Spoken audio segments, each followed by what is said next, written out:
muito boa noite a você. Eu sou Adalberto Piotti. Seja bem-vindo ao Cenário Econômico pela TV Brasil, com emissoras públicas de todo o país, diretamente dos estúdios da B3, no centro da cidade de São Paulo. Vamos aos destaques do programa de hoje. Dia de balanços com repercussão na Bolsa, Ambev, Vale. Aliás, a Vale divulgou ontem, depois do fechamento do mercado, obviamente que a repercussão foi hoje. Também Banco Bradesco. A Vale é destaque com lucro de 410% nesse último trimestre, em comparação ao segundo trimestre do ano passado. Apesar ainda que o valor foi um pouquinho menor, porque teve o peso do câmbio também. A Eletrobras vendeu a primeira das 6 distribuidoras que pretende vender, foi exatamente a distribuidora de energia no Piauí. O comércio do Rio de Janeiro já gastou R$ 1 bilhão com segurança privada. Ou seja, para se proteger exatamente, ter mais segurança no comércio, os donos de lojas estão gastando dinheiro próprio e o valor já chega a essa cifra, R$ 1 bilhão. E no estudo de hoje, Rodrigo Miranda fala sobre inovação. Aliás, qual é o custo de inovar? E qual é o custo de não inovar? A gente fala disso tudo no Cenário Econômico que já está no ar.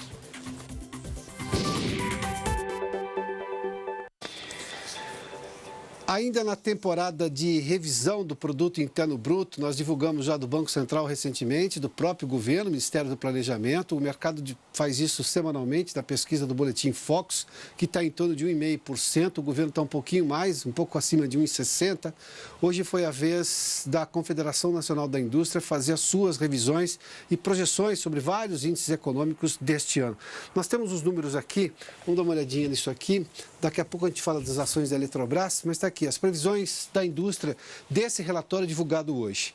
PIB, indústria e inflação. Está aqui o PIB aqui, o PIB industrial, aqui especificamente da indústria.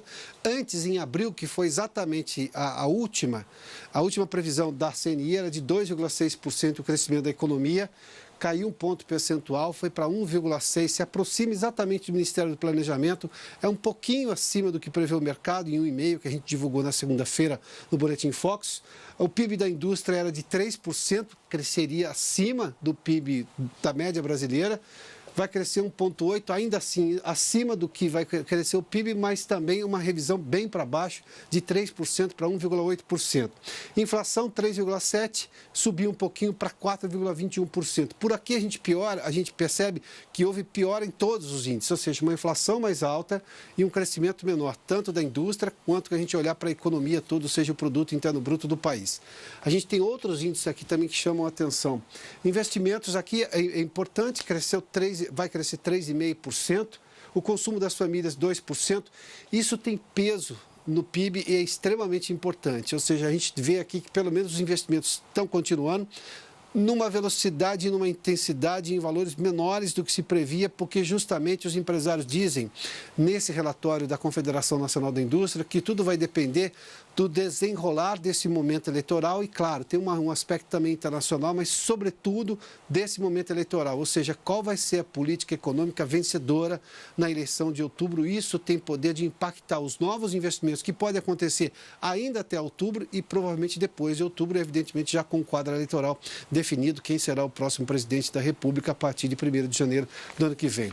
O desemprego vai ficar em torno de 12,45%, isso é muito claro. Se tem uma economia crescendo menos do que se esperava, a gente também vai ter uma redução do desemprego menor do que se imaginava também.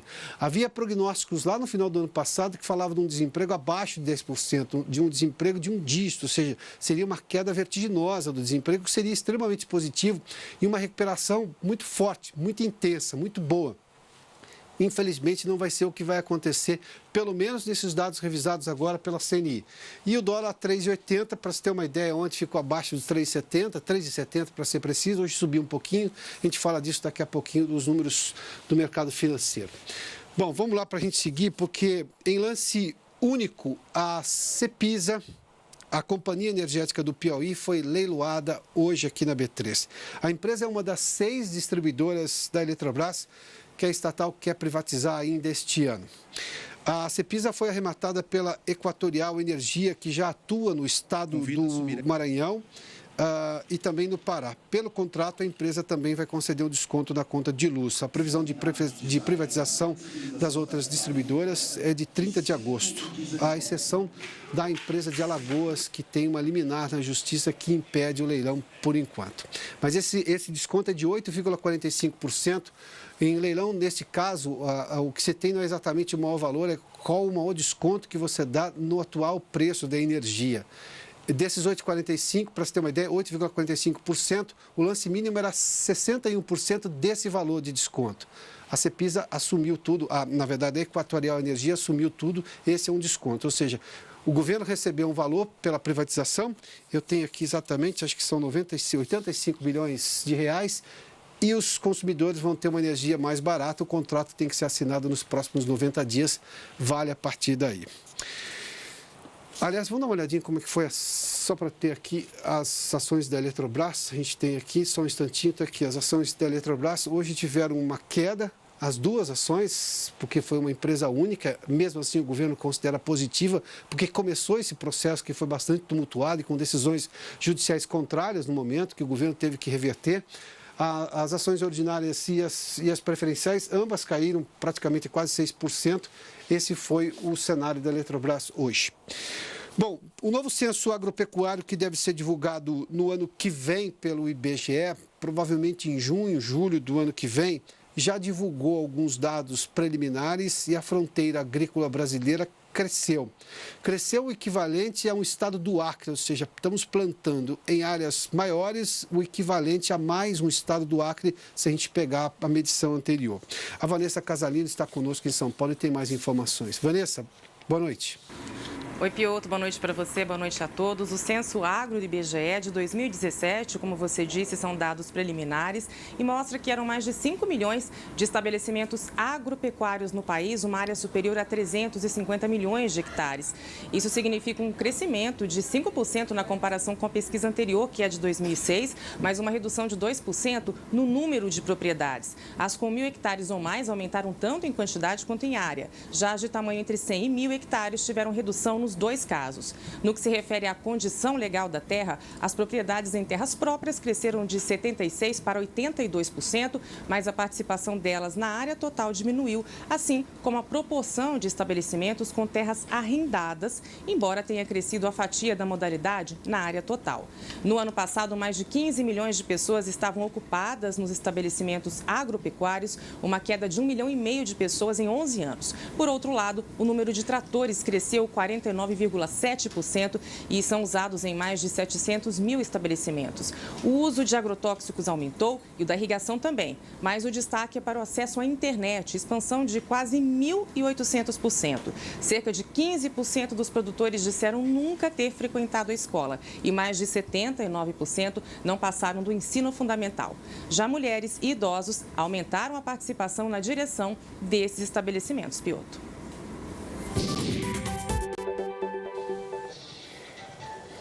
Muito obrigado, Vanessa.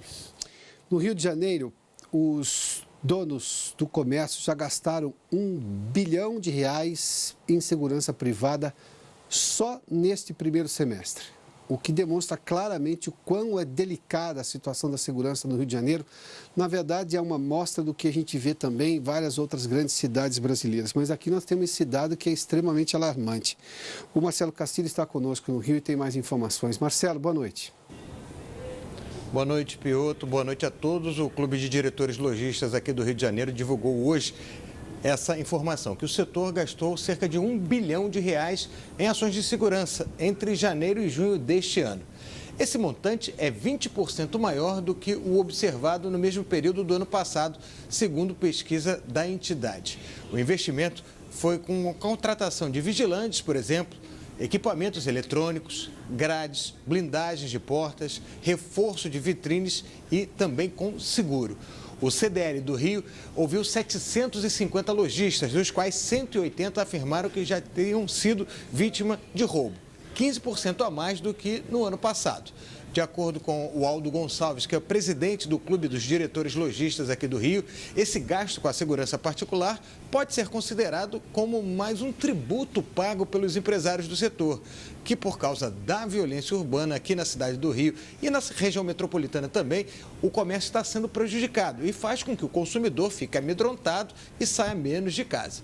Isso sem falar da crise econômica que o estado do Rio tem passado esses últimos anos. Um reflexo disso foi o número de estabelecimentos que fecharam as portas de acordo com o CDL no ano passado. Foram 9.200 lojas que encerraram suas atividades, um terço a mais do que em 2016, e que provocou a extinção de 21 mil postos de trabalho.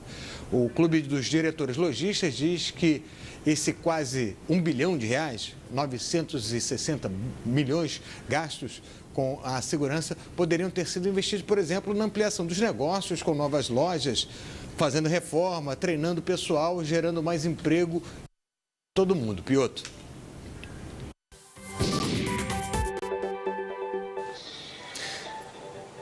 Duas observações aí sobre esse relato impressionante e de uma delicadeza enorme em relação à situação do que tem, tão delicada que é a situação da segurança no Rio de Janeiro.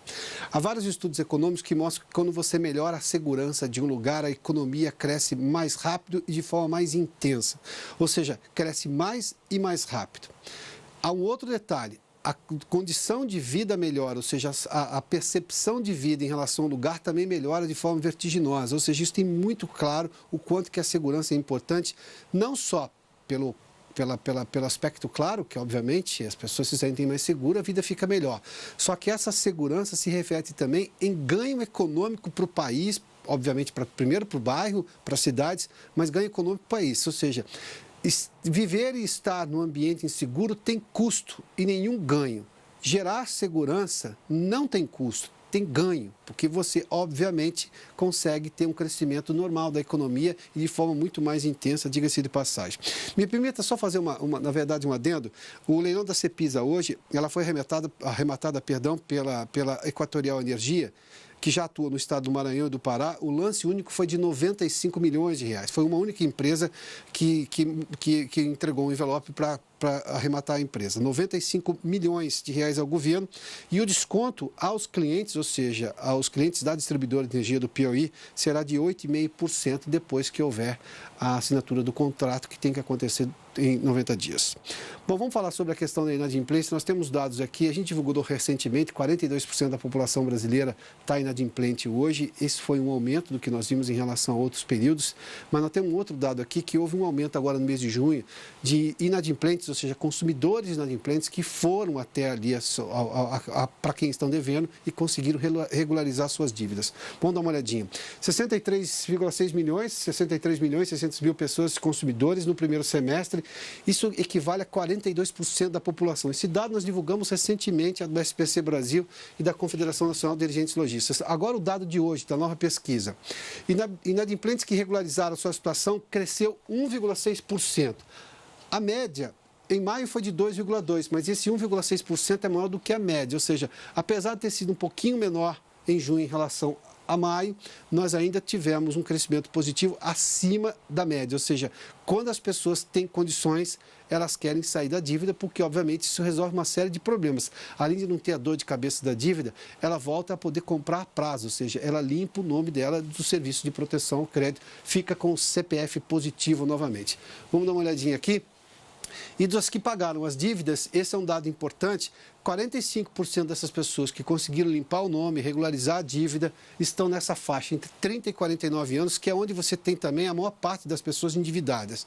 Natural que você tivesse também um número maior aqui, mas isso faz com que justamente pessoas que compram muito nessa época e precisam fazer compra a prazo, estão comprando carro, casa, nessa faixa etária, quase a metade foi quem conseguiu tirar exatamente o nome da lista de negativados. 18 a 29 anos, que é um pouquinho menos, 12%, e acima de 65 anos. Aqui tem muito arrimo de família acima de 65 anos por causa da crise e do desemprego. 13% também conseguiram limpar o nome.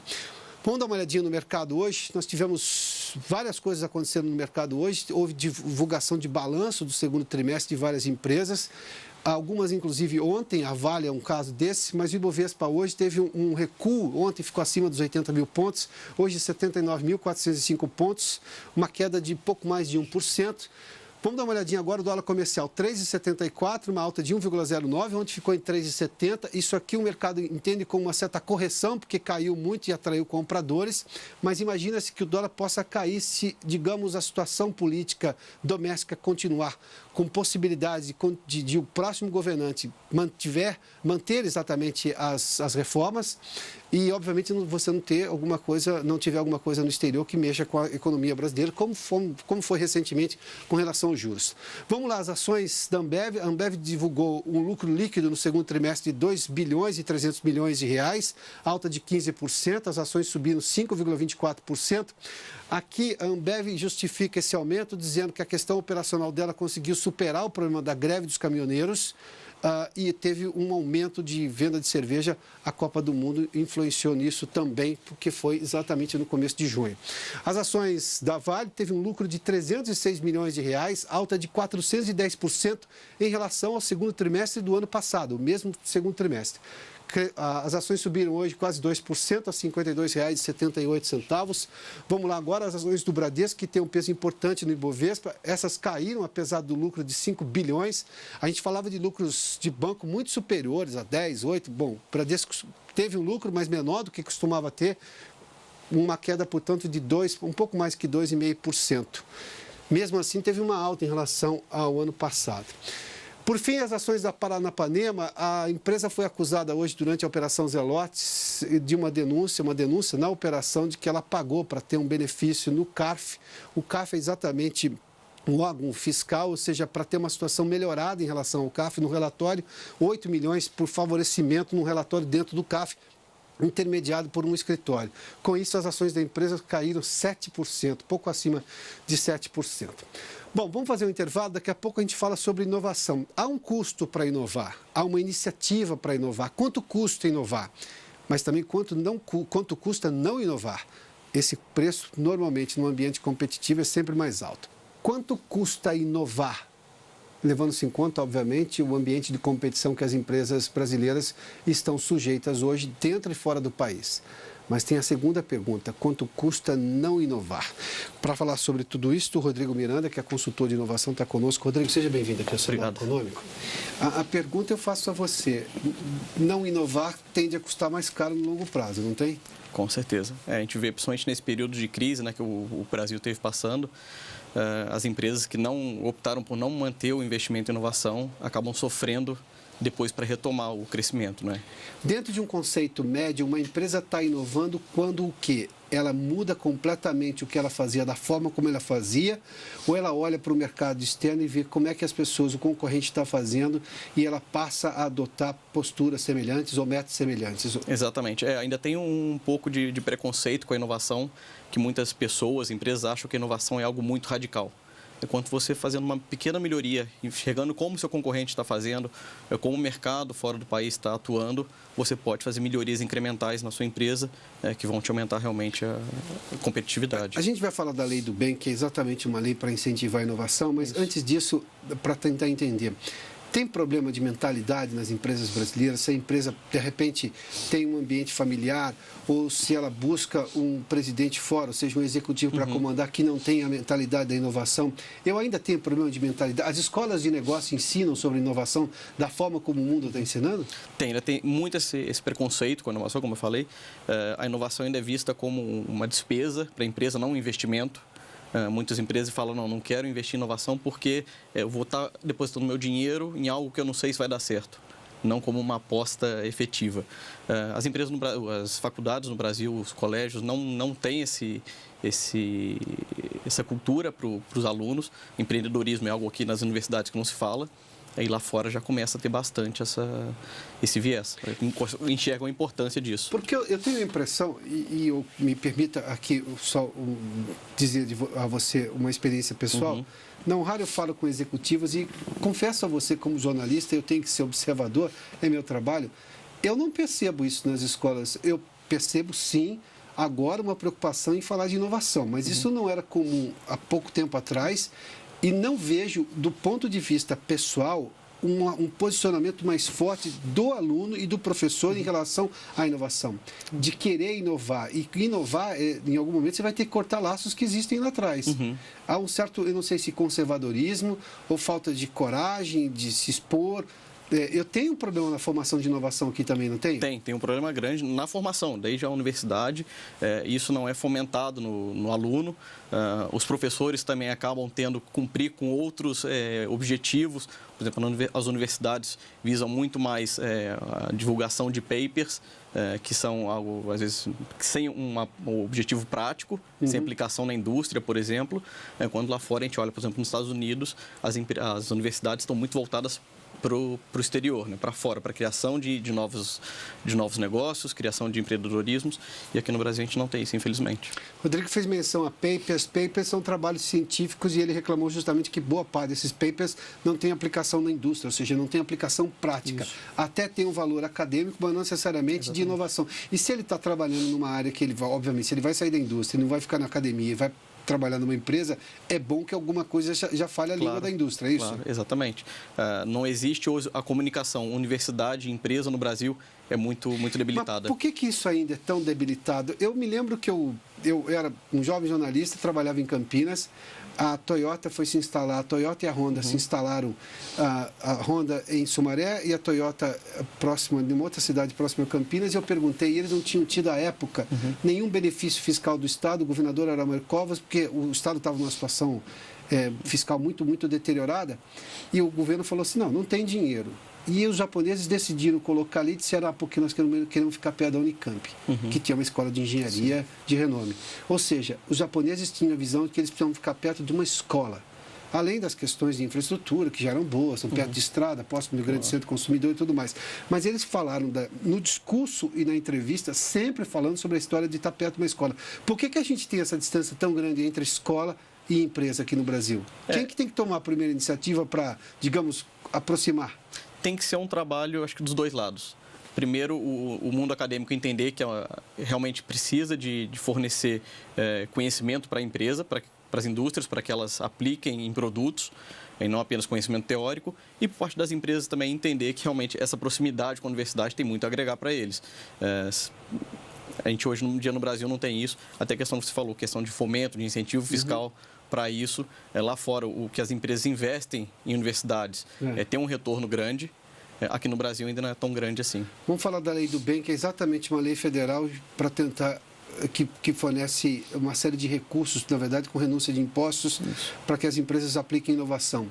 Isso está resolvendo ou não está resolvendo? Ajudou bastante. A Lei do Bem ela entrou em vigor em 2006, então já tem 12 anos que ela está em prática. Realmente as empresas começaram a enxergar que, ok, eu investi em inovação, vou ter um apoio do governo. Em média, a gente está falando aí de no mínimo 20%, até 27% do que a empresa investe, deixa de pagar em imposto de renda e contribuição social. É algo já relevante, acaba provocando nas empresas esse movimento, mas ainda não é o suficiente. As empresas não estão sendo tão proativas em alguns momentos. Hoje a gente tem, os últimos dados são de 1.200 empresas apenas no Brasil usando esse incentivo. A gente pensar num país como o Brasil. Qual seria o número razoável? Se hoje são 1.200, seria o quê? Quantas empresas? A gente depende, tem restrições da lei, mas a gente pode falar em 4, 5, 6 mil empresas. Não seria algo exagerado, com algumas mudanças na própria legislação também. De 4, 5 vezes mais, é isso? No mínimo, talvez. No mínimo. Mas a legislação precisa ser modificada, na sua opinião, porque a lei brasileira só dá esse benefício para uma empresa que não esteja devendo absolutamente nada para o fisco, é isso? Isso. A empresa ela tem que estar no lucro no ano, tem que ter o lucro no ano. Isso já vai contra o que, por exemplo, existem legislações semelhantes em outros países, onde a empresa pode gerar um crédito fiscal. Aqui no Brasil ela não consegue. Então, em alguns momentos, a empresa investe muito em inovação, isso afeta o resultado e não pode usar o benefício, o que é contraditório. Também existe questão de próprio receio das próprias empresas em utilizar esse benefício, porque não entendem muito bem como é que são os mecanismos, não existe uma divulgação forte. Mas não tem nada com relação à questão fiscal, é só uma questão de lucro, é isso? Isso. A empresa também tem que estar regularizada perante a Receita Federal.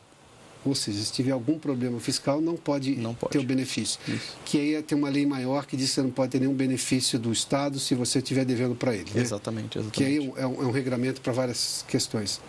Mas tem potencial de crescimento gigantesco. Tem um potencial enorme. Existe até um pleito para que essa lei ela beneficie também empresas do lucro presumido, hoje está só no lucro real, então também restringe bastante. Muitas vezes a gente tem startups, empresas menores que investem muito em inovação e não conseguem utilizar pela lei por causa da tributação que está no regime de lucro presumido. Exatamente. Rodrigo, obrigado pela gentileza da entrevista. E tomara isso cresça, né? Porque a lei é boa. Aliás, o nome é bom, mas exatamente. A lei também é boa. Exatamente. A gente precisa dessa divulgação também para ajudar. Muito obrigado. Obrigado. Bom, a gente falou de inovação, a gente vai continuar com esse tema. Aliás, é um tema recorrente aqui no cenário econômico, que termina aqui. Obrigado pela sua companhia, pela audiência. Boa noite a você. Amanhã a gente está de volta. Amanhã, sexta-feira, às 7 horas da noite, aqui pela TV Brasil. Até lá.